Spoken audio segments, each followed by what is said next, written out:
Welcome to World Pick Radio, where we give you a verbal image of life, and we are every day. People like to welcome y'all to the show. I'd like to thank our freelance photographer, Deborah Jones, for that picture you see of George Floyd in his casket being carried by horse and carriage.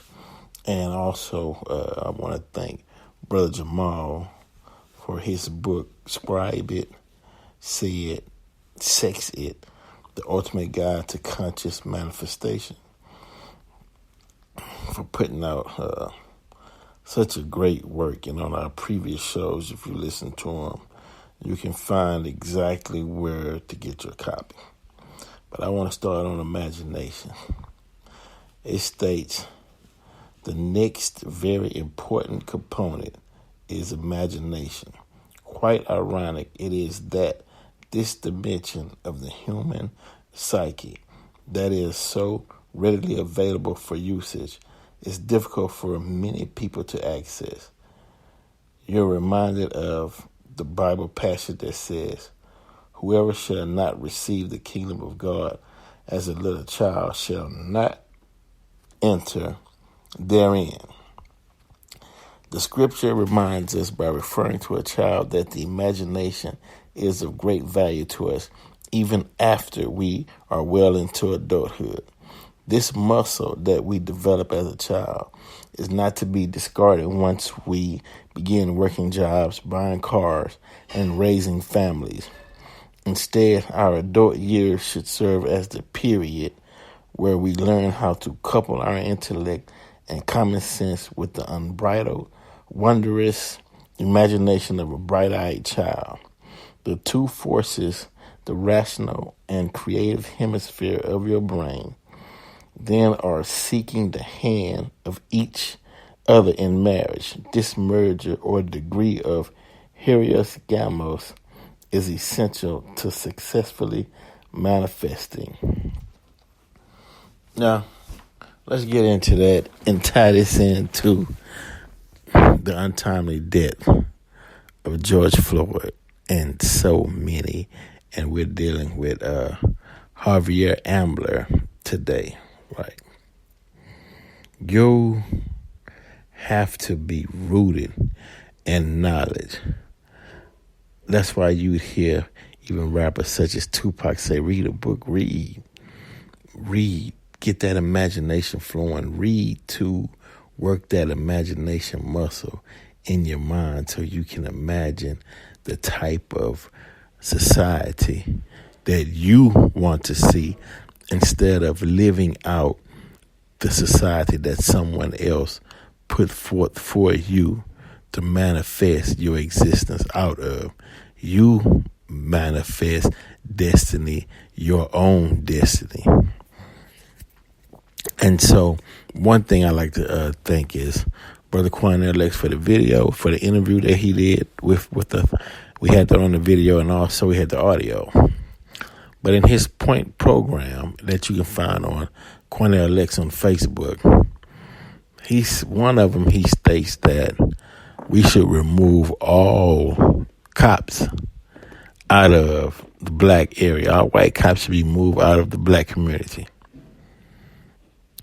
Reason being, he said at least for 2 years. Why? Explain why. Say, for instance, you got a cop, white cop, comes from a small racist town who had no interaction with the black community.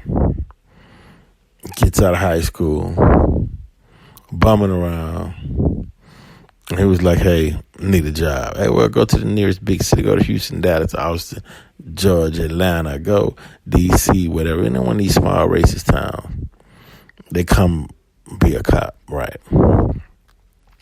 Now, the very thing that he and his friends maligned and mocked of the attributes and actions of a black male and female, he's put in front of it. I'll give you an example. I done personally heard white men complain of the use of slang that black men do without knowing that, we had to create a language to keep white folks out of our business, because when they knew what we were thinking, they would go ahead and become an obstacle for us, so we couldn't succeed. So we had to create languages to fight racism. So you take some of these small town individuals who move to the big city with that racist mind, and you put him in an all black community. And so he pulls over a young black male, and he tell him, and the brother throw his hands up, say, man, why you pulling me over? What you tripping for? I ain't did nothing to you. And now he's agitated, because in his mind, he hates what he deems as nigger talk. So an officer with that mindset should not be in the black community. You got those who don't like the style, don't like the way brothers wear their pants, don't like too much about black people. And every little thing that we do, it irritates them to their core. Why your haircut like that? Why you look like this? Because they want you to be that example of the black men that they used to seeing around their grandfathers. That black man who had to, give that white dude compliments when he was a child. Had to give him compliments, had to praise him, had to really treat him, the child, as if he was better than that grown black adult. And they fell in love with that, and they want that. So when they come to the inner city and don't receive that, they frustrated. They take their frustrations out. You just give them a reason, they ready to open fire and let another brother or sister dead in the street out of their own screwed up imagination or narrative on how they think the way society should be. So, yeah, that's a good point. Vet these officers before they come into the black community and police that area. That will solve a lot of problems, because now we can interact amongst each other in peace without the agitator right in the middle causing confusion and chaos out of a racist mindset. 2, we have to not fall asleep and stay awake. It's been stated that there will be a backlash. So we have to be on guard for this backlash, and we have to stop it in its tracks as soon as it shows its face. Now, whenever you have a mass protest, and whenever you have a lot of different groups and races out there participating for the same common cause or common goal, then you have to have a program and or something for them to do. Because if you don't, when you gather that emotion and you gather that energy and it's moving forward, if you don't have something for that energy to do, then it'll start fighting amongst itself. So you have to have an agenda to where you keep leading the people forward, so you can achieve the success that you want to achieve. Because if you don't, there will be infighting. If you don't, then the people will go back to sleep. Speeches are good. But that's why I know you always hear me on this show mentioning Minister Farrakhan. But the reason being is he makes statements. Okay, let me give you your marching orders. This is what you must do. He gives you an agenda so you can keep the spirit up and you can keep moving and focus and stay focused on the goal, because you have a plan. A plan is mathematics. You can build off of a plan. If you don't have a plan and you got all these people standing around with this energy and you're not showing any leadership, once again, there'll be infighting, and we don't want the infighting. Now, somebody got to get with the religious leaders and the business leaders and the athletes. I'm understanding Jordan donated $100 million. We got to open up canning factories. We got to open up farms. We got to open up grocery stores. We got to open up industry, textiles, in order to give the youth that's coming up jobs. That way, we got to take the blueprint out of little Chinatown, little Italy. We have to understand unity. Now, what is unity? If you have one degree of melanin, or if you have 1,000,000 degrees or drops of melanin, we all are linked by that melanin. That's the common denominator. Why? Because there's different races. You got black Africans, black African Americans, black Hispanics, black Dominicans, black Africans, from all over the planet, New Zealand, the Philippines, just the black natives that was here in America, right? But one thing that the common denominator is that melanin. That's why people from all over the world got upset, because they can visualize something like that happening to them, or because they were sympathetic, because the melanin in them saw the melanin in their brother being killed. And some say, oh man, look at all these white people out there protesting. Some of the white people you see are quadroons and octoroons and, got a degree of melanin in them, who sympathized and was like, hell no, this can't happen. The ones who didn't have any, or wasn't sympathetic to George Floyd, they have no melanin in them, so they don't understand what's the compassion and what's the emotion behind this black man. They don't have any melanin. They can't sympathize or relate to George Floyd. But we, as a people, we must have an agenda, a successful agenda.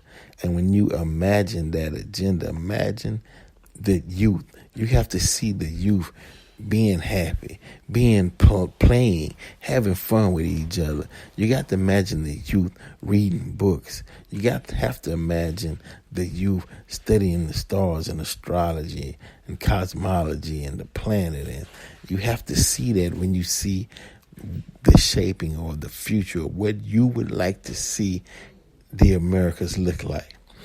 It has to come from your imagination now.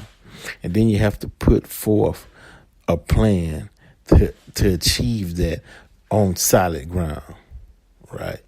Now, and then you have to put things in order by priority. Priority is you got to have mathematics. You got to have science. You have to have the arts. You got to have carpentry, and you have to have vegetation as far as agriculture. In the sense, all of this you got to have in order to maintain a society, because all of it works together with one another. Example, when you in tune with, put it like this, say you are a farmer, right? You're a gardener, and you're planting these vegetables, right? You have to know and look, and you see worms in the soil, you see bees pollinating the flowers. You know that, okay, this garden is going to bear fruit. It's going to bear vegetables and whatnot. You in sync. When you see some leaves turning yellow on a plant or a section of the garden, you know, okay, well, it's not receiving nutrients and vitamins from the soil. Maybe I need to water, or maybe I need to add some compost to it or whatnot. But you're in tune, so that means you know when something is out of place. If you're not in tune, then you don't notice that something's out of place. And by the time you figure it out, it's too late and your whole garden dead. You see what I'm saying? So that's the same with humanity. You have to be aware and awake enough to know, hey, something not right. all these black people being killed, left and right. The people all over the world had to wake up, because if they didn't, by the time they looked up, one by one, black folks would have been disappearing. The world said, hell no, that's not going to go. And if you even attempt something like this, we'll tear everything up. They sent that message out. So what they call them, Big Floyd, Big George, Brother Perry, George Perry Floyd. Although you may not be here physically, but you here spiritually, leading that spiritual and that energetic march forward to true freedom. It ain't stopped yet. And he's in a place, in a position to make sure the imagination manifests itself. They can compare him to a Jesus-type figure because he was crucified. You saw his hands bound, his legs and feet bound, and then they put the rope or the knee on the neck and choked him till he was dead. And what was his crime? You wish to punish him because that blackness, that melanin is truth. So you're going to snuff him out, right? Because you can't take truth or a black person in a position of authority handing you something. It just turned his insides as a police officer and sat there for 8 minutes and 46 seconds and killed this brother. And if you want to do numerology, 4 and 6 is 10, plus 8, that's 18, and 1 plus 8 is 9. That's the number of completion. 9 is the number of completion. You did that in the end of racism was completed. And now we got to fight to make sure it doesn't rear its ugly head. Once again, everybody got to be on guard. That's why they be telling you, man, there's an angel on every corner pointing you in a direction and which way to go because they already been there. So they telling the ones who haven't been there, hey, this is the way to go. You can take that path if you want, or you don't have to.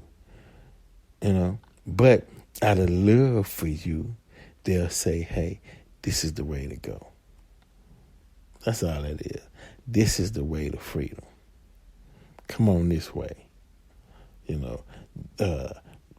know I've been hard on some of these pastors, because like Malcolm said it, and like Karis once said it on our docudrama, Everyday People the Movie, it's not the time for singing, it's the time for swinging, to get these folks up off you.